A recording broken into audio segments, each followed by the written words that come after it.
Greetings pilots, I'm your Intel Officer So, and welcome to So, What's a Gundam?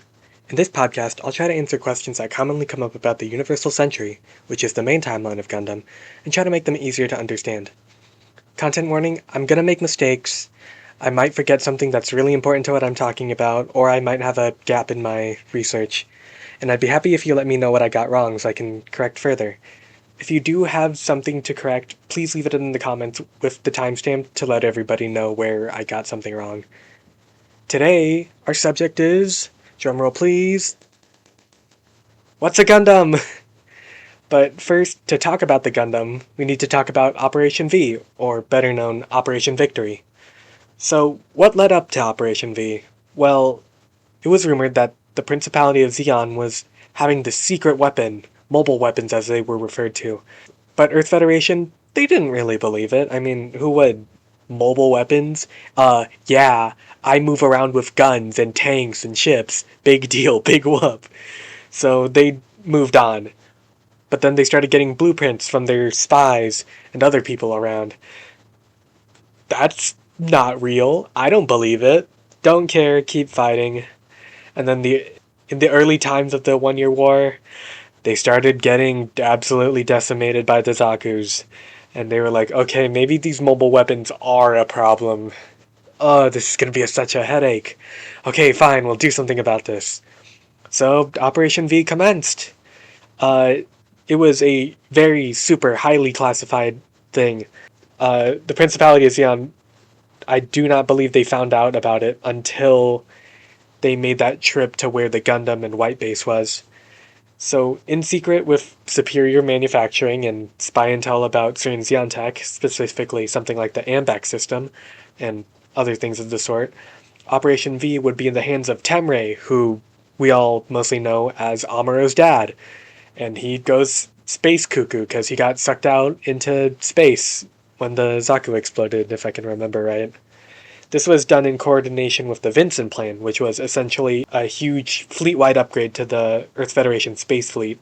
I believe it was done in Jaburo. So, what resulted from Operation V was 3 big boys. The Gundam, the gun tank, and the gun cannon, along with the supporting ship, White Base, which would be the first Pegasus-class ship of its kind. These 3 were extremely expensive. I'm talking really, really pricey. And due to how high-tech they were, mass-produced versions of them would receive things like the core block system, or higher-tech beam rifles, or the learning system integrated into these 3. Now we can actually talk about the Gundam. The Gundam is, for all sakes, for all reason, it was a monster. I mean, it earned the name the White Devil from Zeon for a good reason. If I can remember right, there is a psychological horror manga that takes place called Mobile Suit Gundam, The Battle Tales of Flanagan Boone. I'll try to type it out. I think you can read it on Manga Dex from what I've heard. But maybe go check it out. It might be good. I haven't read it. But anyways, the Gundam was, for all sakes, practically invincible. I mean, it was made from Luna titanium alloy. Things like the Zaku machine gun, its bullets were just bouncing right off of it or having little to no effect on its armor. And its beam rifle, that was huge. I'm talking, okay, imagine this. It has the same output of a battleship's beam cannon, so one shot from it and basically anything in its way dies, it explodes, boom, gone.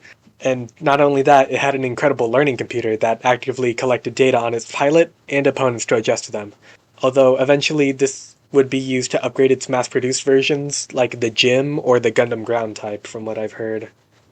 Also, to catch up with the skill Amuro had, it was upgraded with a magnetic coating, which upgraded its reaction time to help it match Amuro.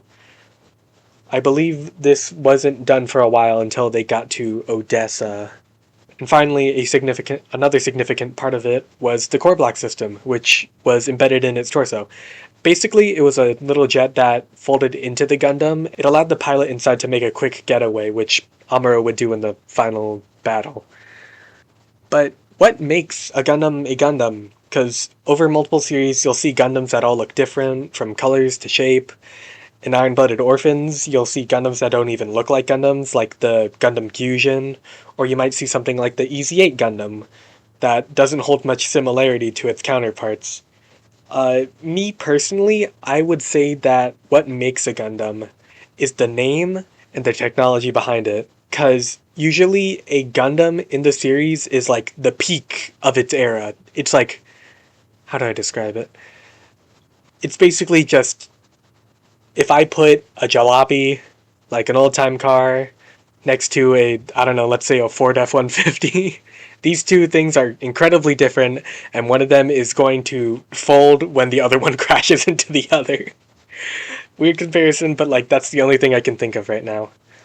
But for right now, that's all I have on the information about what's a Gundam. For this next episode, I want to try and answer a question you have, so leave it in the comments and I'll try to pick one out. That's all for now, pilots. End of briefing.